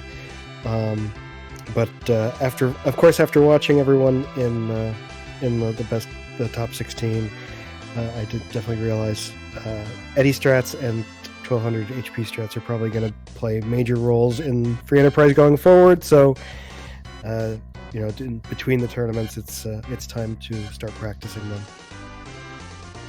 Yep, and we'll see what exactly Board Phase gives us in the next patch that eventually will come out. There are, of course, no details yet from anyone, and it's way far in the field, but he always likes to give us very interesting things that change the meta a lot. And also, the tournament organizers will always have some different options that they can use to kind of change meta as well. Like we saw some Eddie, but not a lot, just because in the Football Gauntlet, just because the 5 objective set kind of pushed you towards a lot more completion, which meant you got more levels, which meant Eddie was less necessary most of the time, or less interesting or useful. And so each flag set's always going to be a little bit different, but these are good strategies to learn on some level, just to kind of expand your knowledge of the game. This help you learn the Z fight really well, both this and Eddie, because you're in it and you're paying attention to what Z is doing and what time you have to do other things. Meanwhile, penguin8r gets another unnerfed Big Bang. It's going to go back in for try number 3. Yeah, definitely. When I first started playing Free Enterprise back in February, like right before the Football Gauntlet began, the free character flag kind of was treated as like a beginner flag, and seeing it used in this tournament with the permajoin, and then more freely in the group stage, it opens it up to just it can be an expert on an expert flag. It's just how the other flags interact with it to kind of mix up the meta. Yeah, that seasoning that you can have when you get different combinations of flags to kind of get you a very different experience is a lot of fun. Definitely, I've enjoyed the differences between Football Gauntlet and this. They both kind of teach you different things about what are possible with the game, what are interesting, and what are good in a specific flag set. So it's really nice to be able to kind of explore these in tournaments a little bit. This is the first one I believe that we've had free characters on of the major tournaments. I think there were a couple of flag sets in the World Series of Free Enterprise, which was a flag set a week effectively for people to kind of experiment with and kind of see the breadth. And now we see it breadth again just through different tournaments, through entire long runs of them. It's really interesting to see what is possible with this. Yeah, for sure. And here, where we saw the runners choose a fourth character or a fifth character before pushing through, say, those Mage Sisters on Mount Ordeals. Like, you didn't even have that option in the Football Gauntlet a lot of the time, so you just had to deal with it with the party you had. So it's just different strategies in these flags. It affects your choices further down the line, and possibly against harder bosses on the Football Gauntlet. It was just kind of like you just had to deal with the seed, with what the seed provided to you, and you didn't have much choice. So it's a lot of fun seeing the different kind of things. It's also why I really like playing in the community races. When we're not in tournament season, we do have weekly flags that change the game a significant amount in those community races. Yeah, the community races and Poydrek's Sunday Slapdash. We put a kind of a hold on those community races and the racing clubs that we have that are mostly self-organized, those racing clubs. And Poydrek has one that is the Sunday Slapdash, where he has a special randomized command in our race bot and has a raceable flag on it. And he also has his own special other little tweaks to do. But we get a random set of flags every week for that. Really kind of pushes your knowledge, and it's really fun to play those. And also then compare notes as people kind of are seeing a specific flag set for the first time, trying to piece together what is a really good strategy, or what are strengths, what characters are going to be very useful in that, and just seeing what you can do in terms of routing the entire game on the fly, rather than kind of getting a little bit into a comfort zone as we've practiced these flag sets for a little while. So everyone kind of knows what to expect mostly from them, knows some pretty detailed points of how you might want to attack a seed based on what you see, because you know so well some of the details around it, where the Slapdash, you don't know a lot of the details around it necessarily, you haven't practiced them, so you have to think about them a lot as each time you play one. In fact, I think it was a Sunday Slapdash, which was my first exposure to the K-Trap flag, which mixes the key items in with the trap chests. And I was so paranoid about not knowing exactly where all the possible chests were that I brought up maps that I could reference. And my time was not good, but the experience of mixing the game up definitely taught me a lot. Yeah, and that's one where the community does a lot too. There are no people who have written various trackers that people can use to track your key item acquisition. And one of the popular ones is the tracker by Big Dunka, which if you put in the flag set will also tell you what key item tracks you have available to you, and also it'll note that if K-trap is on, and then be able to tell you how many trap chests are in a certain location. So it'll tell you that there are 4 in Lower Babel, so you can count to 4 while you're going through there, and once you get all 4 of them, then you can be like, cool, I'm done, I don't need to look at any of these anymore. So as you're learning the game, or if you just want a little mental reference and aid, it's very nice to have those available so you can kind of look at them and just get refreshers on what you have to do next. Yeah, having a location tracker when you're first learning the game is very helpful. I remember, I think the very first seed I ever played, I just played like the beginner flags on the website that auto-generated, and it had the free key item on. So instead of Demist giving you the item, Edward just hands it to you. And I spent a couple minutes poking at Rydia's mother, knowing that I've watched races where Rydia's mother gave me a key item, but on those flags it's just not available. So location tracker there would have been very helpful to tell me exactly where I would expect a key item. Yeah, that's one of the things that we get a common question in the Newbies Corner, which is in the Discord. If you've been enjoying watching this and are interested in playing, please join the Discord. Hop in. See that it has recently popped up from Moobot. Thanks, Moobot. The link to it. But come in, ask questions. We're happy to help answer anything. We have a lot of information available in the Guides and Resources section. If it's not covered there, or you're just not able to find it, ask us at Newbies Corner or in general. We're happy to either answer the question or point out where you can find the information. We love just helping new people get in the game. I think part of the reason why xPankraz was a little bit surprised he was even with penguin8r is that Pankraz is one of the newer runners. He started, I believe, playing sometime in Football Gauntlet and didn't start racing until a little bit afterwards, but has absolutely been doing wonderful things and winning lots and lots of races in all of the pickup races that happen in the Discord. So I am not surprised that he is absolutely here and connect with penguin8r. Yeah, for sure. And I think that's one of the pleasant surprises about this Highway to the Threemus Zone is that a lot of this new generation of racers are kind of making their names heard on the big stage. Yeah, and a couple other ones that are at least made it to the top 16 are Possumorpheus and Coffee and Chocobos. Not a surprise at all that they made it.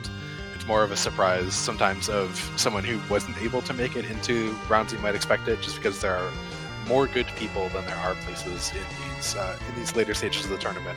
So there's always some people that get left out rather than it being surprised that someone's included.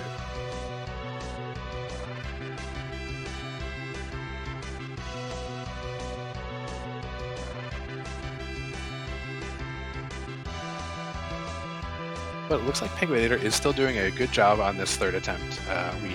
We're getting down into a pretty long setup here, and I think we'll have the nerf timed correctly based on that shake-in when those ether ones were thrown out. And it looks like he's just keeping Cecil down at this point. I think maybe hitting that RA5 was just a little too unreliable, so he's just not even going to bother trying to keep him part of this strategy. Yeah, I think that's a pretty heads-up adjustment.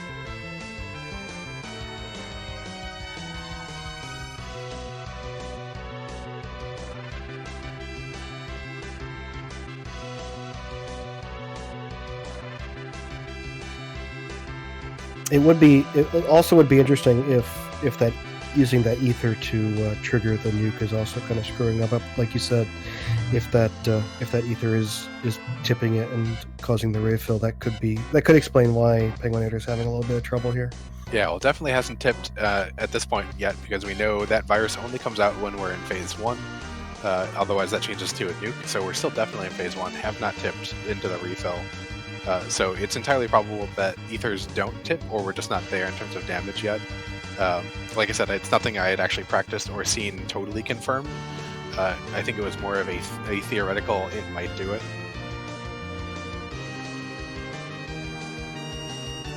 A question from Scythe Marthel in chat about the 1200 HP strats. If you have a Palom or 2, how much can you bluff before throwing the crystal, and does it matter? It absolutely does matter. You can bluff Palom as many times as you want, but there's an effective cap of him getting to 99 of the Black Magic stat overall. So normally you only bluff about 3 or 4 times, depending on your equipment. and it's kind of only worth it if you have 2 or more Palums. You'll see it often, especially when you have 3 Palums, because it makes the fight so much faster when you have those 3 bluffs going off. But if you're only bluffing like 1 Palum before you toss the crystal and having to pass turn at like battle speed 6, that's an awfully long time to kind of sit around and wait.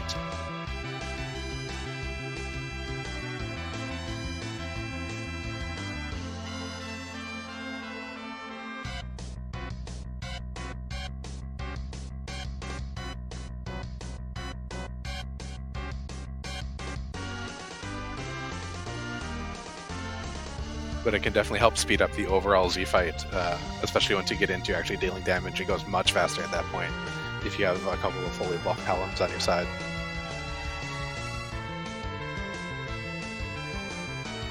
I'm nervous. I'm definitely nervous about penguin8r's Cane here, since his max HP is just over that 1200 mark, and because of the that HP sap that he's most of the time spending below 1200. So a highest roll Big Bang, even nerfed, will take him out. Yeah, it's not too common that you'll actually get the highest roll Big Bang. PK4787 did have an unfortunate experience with an 1150 HP Rosa and a high rolling on her, but you're pretty safe. I don't worry about it too much if you get into the 1200, and if it does happen, well, rip, but you get to try again, I guess. But you're generally pretty safe. And if you have any gear that helps boost your magic defense and magic resist or magic evade, you're more likely to get a few HP knocked off of that damage and survive. And there indeed is a flash, a crack boom, and a GG to penguin8r.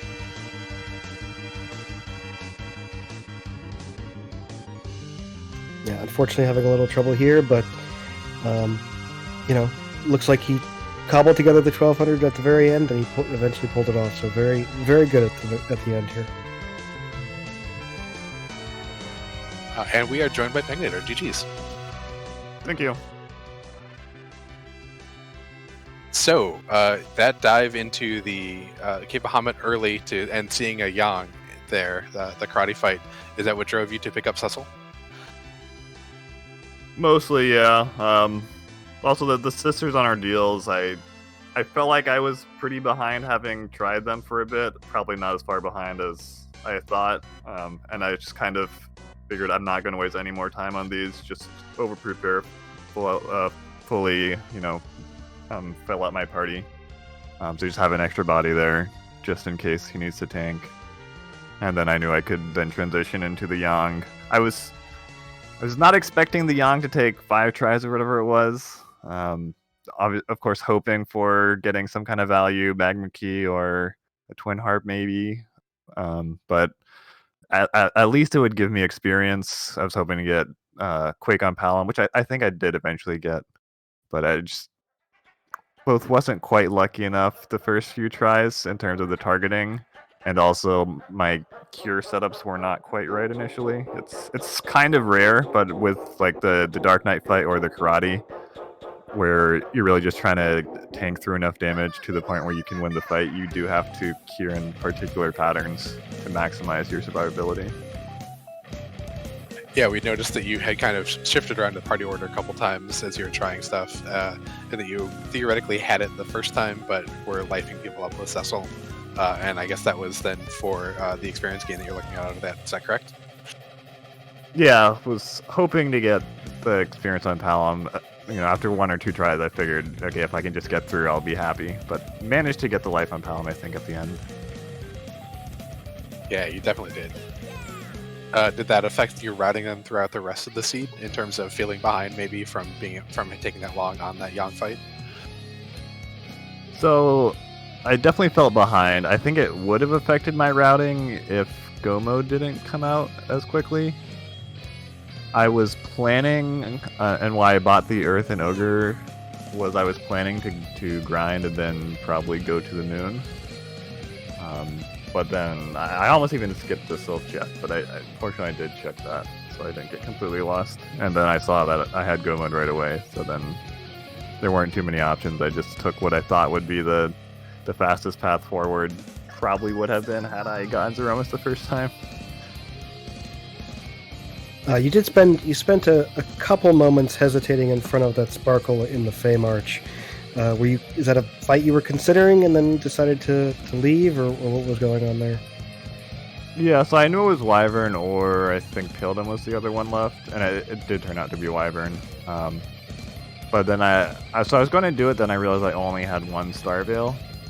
So basically, right, because that spot has over 20,000 HP, I could reflect one Mega Nuke to get 10,000, but then I'd have to have basically either Palom or Kane solo the rest of it, which wasn't really going to happen. Yeah, that definitely seems unlikely at the levels that you would have been trying that at. Oh, is that one of your first times doing the 1200 HP strats in a race? I did at least once before, and I think I didn't quite wipe as much that time. Yeah, I practiced it a bit, but when I practice, it's usually just 2 characters with enough HP. Having that Cecil as the anchor with enough HP kept throwing me off.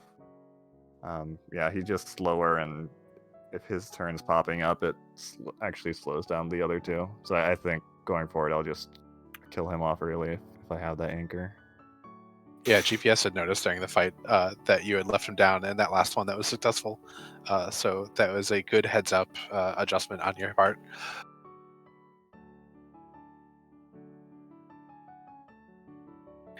When you first took the Cecil, were you assuming that you were going to do a Mac Giant and get up to endgame levels, or was 1200 strats in your mind the whole time? Basically, either one was on the table, just depending on how the rest of the seed shook out. But I needed to get underground to get Ogre Axes, I figured.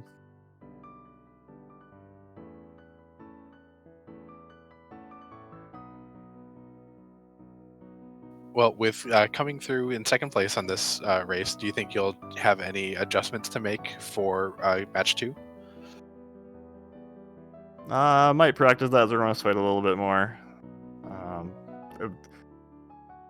Overall, I was surprised that it was as close as it was.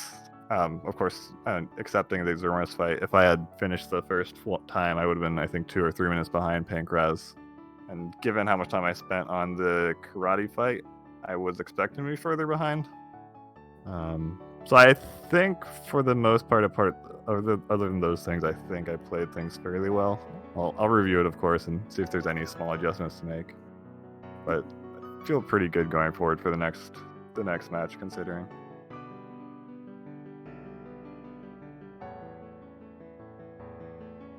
Any final thoughts on this particular seed, on the round of 16 in general? Just GG to Pancakes. I'll try to have a better custom GIF prepared for next match. I forgot to prepare the proper ones this time. Well, it was a good angry Newt looking sideways at your performance. Thanks. Yeah, I found that one recently, but I have some more from the pancake episode for PenkRaz pancakes. Perfect. That's absolutely perfect. Couldn't have worked out better. Anyway, it looks like you guys have your next match currently scheduled for the 30th. So looking forward to watching that one happen.